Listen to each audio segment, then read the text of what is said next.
Hello and welcome everybody to another episode of our Duotone Wing and Foiling Tech Talks. I'm Klaas and I'm standing here visiting Mr. Ken Winner, our wing designer. And Ken is holding here the new Float, a brand new wing that we are adding to the range, a wing that is a bit more specific. And maybe without me saying too much, maybe Ken, give us a few words about where the Float is placed, how it differentiates to the unit, and why do we need this wing? Yeah, sure. So the unit started as a surf-specific wing and it evolved into an all-around wing that people use for pretty much everything, cruising above all, but freestyle, racing, jumping, and surfing. But since the unit turned into such a all-around wing, we thought we needed something a little bit more specifically aimed at surf and downwind performance. So we tried a lot of different geometries to see which geometries were working best for surfing and downwind performance. So we tried less sweep in the leading edge, more sweep in the leading edge. We tried more dihedral, less dihedral. We tried different amounts of canopy tension. We went through 20 different prototypes in the 4-meter size to try to dial in the kind of performance that we were looking for. And when I say the kind of performance we were looking for, I was relying 90% on feedback from Finn and Jeffrey, who are world-class wave riders, downwinders. They're at the top echelon. They're very sensitive to how a wing is performing with respect to yaw stability, roll stability, how well the wing follows them, whether it's lifty or not lifty. An example of they're very partial to a wing that's neither lifty nor tending to drop. So if a wing has very neutral lift when it's luffing, that's what they like. And so that's one of the qualities we built into the Float. It's very neutral when it's luffing. If you go into attack, it doesn't lift you, it doesn't drop, it doesn't come back in your face, it just flies steady over your head if you're tacking, or behind you if you're surfing a wave. One of the key features on the Float is the canopy tension. We found that too much canopy tension in the front of the wing makes it less stable when it's drifting. So we worked hard to fine-tune the canopy tension in the front of the wing. And we found that we couldn't use the same settings in canopy tension for all the different sizes. The small sizes needed less canopy tension in the front, the big sizes needed more. And if we had too little canopy tension in the front of a big wing, it would be too grunty, the draft would move back, it would be hard to manage. So we had to fine-tune the canopy tension for each size. So being in the surf, I guess that's where most wings are being punctured and rolled around, and durability is a factor. So canopy material itself, using the same durable stuff? Yeah, so there's no perfect guarantee against damage in the surf, but we have our standard 50-gram ripstop in the front of the canopy and our Mod 3S in the back, which is a more durable material. We've put it in the place that gets the most stress, the most stretch, and we feel this wing will survive the surf better than most. It's a great balance of lightness and durability. Yeah, we can't keep adding strength and strength and strength, because then the wing becomes unreasonably heavy. So we're trying to find the right balance between durability and low weight. Another key feature of the Float is we have a very stiff leading edge handle. We made it wider, 4 inches, 10 centimeters wider, so the rider can go to one side or the other if he wants, or easily change from one hand to the other. We also found that by making it wider, it's easier for us to make it very stiff without making it sort of dangerous. Like a very stiff handle that's very square might feel a little bit dangerous to the rider. This handle doesn't feel that way at all. We made the diameter of the handle bigger, so it's closer to the diameter of the boom, which makes it more ergonomic. So this is a very stiff handle. It's very easy to control the roll of the wing with this handle. One of the key ingredients in the handle was I asked the factory to put fiberglass battens inside the handle, and that was the amount of stiffness we needed to really get it as stiff as we wanted it to be. Another thing we did, we wanted to make the Float light without using expensive esoteric materials. So to do that, we went without windows. part of the rationale for that is a wing like this is being dragged along behind the rider half the time anyway, so there's less need for a window. We also... And window is a pretty heavy material. Windows are heavy, yeah. It's important to point out that the windows materials that we use that are very robust are also a bit heavy, so that adds weight to a wing. But also the float is not the wing that's normally used at crowded spots where people just shoot in and out, race along and match each other, and where learners are swimming around. So right. Where window is a big safety factor. That's why we have it in all the other wings, but not the float. I mean, if you're using it for downwinding, you're out in the ocean, typically half mile from shore. There's not a lot of traffic out there. You don't have to worry about running over other people. We used lighter material in the center of the leading edge so that we had less weight there. We compensated by going a little bit bigger in diameter, which gave us the stiffness we needed in the center of the leading edge. So on the unit, we have these two panels here. Right, on the unit we have this white material? Yeah, in the unit we have a white 240 gram material in the center of the leading edge, which gives you stiffness at a lower diameter. With this wing, since we were focused more on weight and less on, say, speed, we went a little bit more diameter and a bit lower weight. So another aspect of the float is that it's a boom-only wing. And the reason we went with boom-only is, frankly, the boom is lighter. If you have two handles covering this distance, you have 4 handle attachment points, which add weight. And the two handles themselves weigh more than just one boom. So to keep the weight down and to maximize sort of intuitive feel for how to handle the wing, we went with a boom only. What am I forgetting, Klaas? I think you covered a lot. Let's get a bit more specific about, you talked about 2 design parameters, which is one is a dihedral, one is a sweep. First of all, maybe explain. Let's talk about dihedral first. What is the dihedral? That's basically the V shape. Yeah, the V shape in this wing is the dihedral.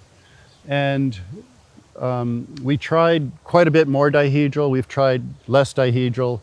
The problem with more dihedral is when the wing is drifting, it tends to roll over too easily. Less dihedral, it's hard to keep the canopy tension that you want. So we went with a dihedral that's pretty moderate, just pretty similar to a unit. So yeah, let's talk about the outline a little bit more. When we said that we didn't put a lot of sweep in the leading edge, one of the benefits of that I didn't really think about ahead of time is that means that this trailing tip on the leading edge, which is not as far back, and which means that... So on the unit, it's on the unit, it's a bit farther back. So there's a less of a tendency to drag this tip in the water when you're pumping to get going, or even if you're just surfing a wave, this tip is less likely to drag on the float than some other wings. Another aspect of the float outline is that it's pretty compact. The wingspan from tip to tip is about as small as any wing we've ever made. So that also helps with the maneuverability and the ease of avoiding tip strikes. Okay, now so this is all these design features result in the wing staying really stable. Right. Obviously, that comes with the downside. It's not going to rotate as good in maneuvers, right? That's all the positive things that people love about the unit, which is really maneuverable. Yeah. So when you're flying the float like this, it doesn't tend to roll as much as some wings. It doesn't tend to flip over. On the other hand, the float is not a fast wing. It's powerful. It'll get you going, but it's not a fast wing. So anybody that wants to go really fast is not going to be going really fast on the float. It won't go upwind as well as, say, a unit will go. And so that's one of the trade-offs. We have a wing that's not as fast. On the other hand, this wing also is very sort of front-hand oriented, so it's really easy to handle in a lot of wind. It's very easy to sheet out, sheet in, and not feel overpowered. But on the other hand, since it's front-hand oriented, it's not as good for some people who like the feel of a backhand oriented wing. Like the unit is more backhand oriented. So there's a clear difference there. The guys like Finn and Jeffrey will ride this in the waves all day, but they'll prefer the unit for freestyle or going fast or cruising in a lot of cases.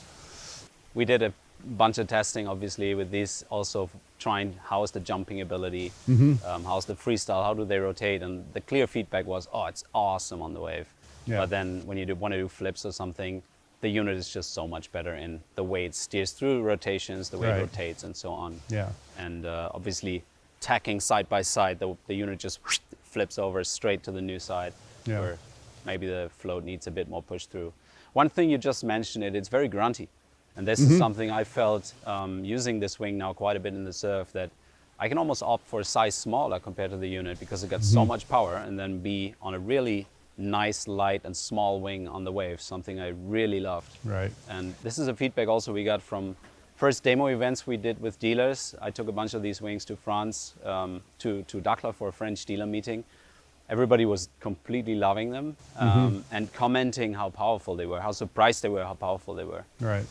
But it's a power that's easy to shed. To get rid of, you can easily shed the power.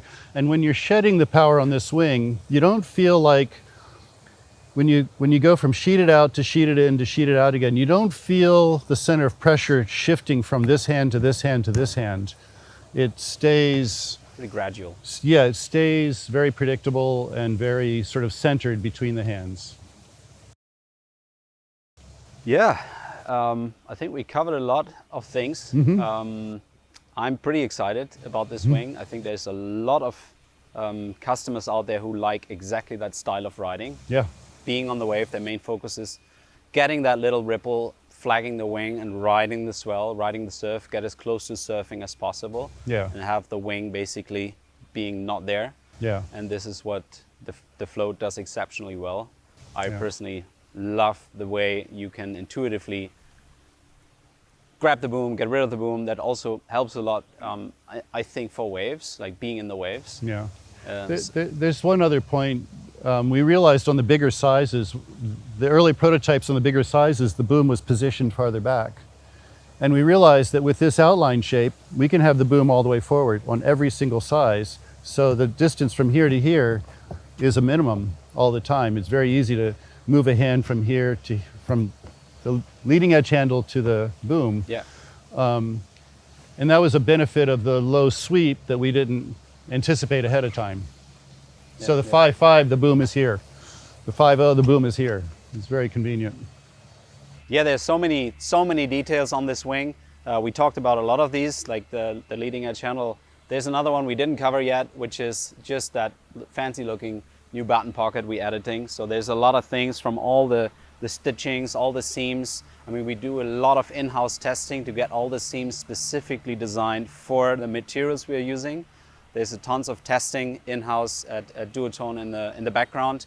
Ken is doing all that meticulous testing with the Spencers here on Maui, but then there's a big team behind doing all these details to make a Duotone wing as premium as it can be. One last quality I would like to talk about. I was teaching a friend of mine, and I had a prototype of the float, and I thought it was really easy even for learners. For a lot of people, like learning the initial crawling on the board, getting on the knees, having the wing down in the water, and then lifting the wing up. The more stable the wing floats, the less they have to worry about the wing, because they have so many things to worry about with balancing, getting their feet in the right spot.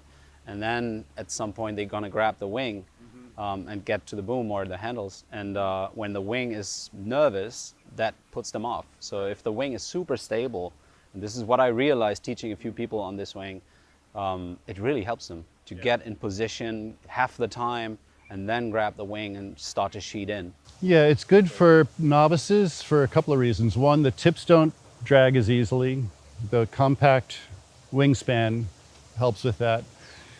The fact that it's pretty powerful for its size, I think, helps a lot with that also. And the fact that the sheeting is really intuitive. You really get the feedback for the power feedback on the wing as you're sheeting in and sheeting out. So yeah, I think less experienced riders will gravitate toward this wing. Yeah. Great, thanks a lot, Ken.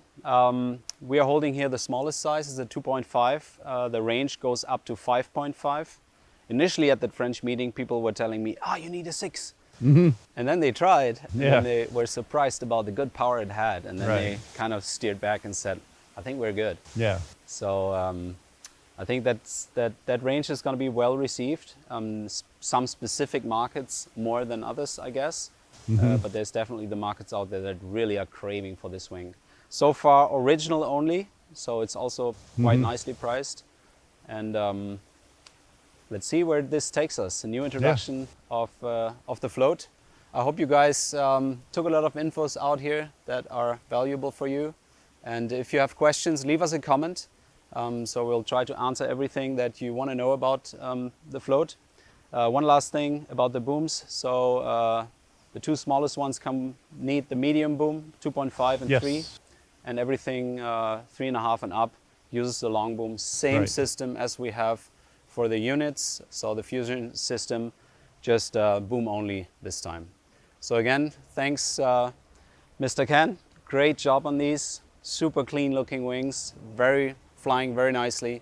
And guys, I hope you like this content and follow us, and we'll see you in the next episode.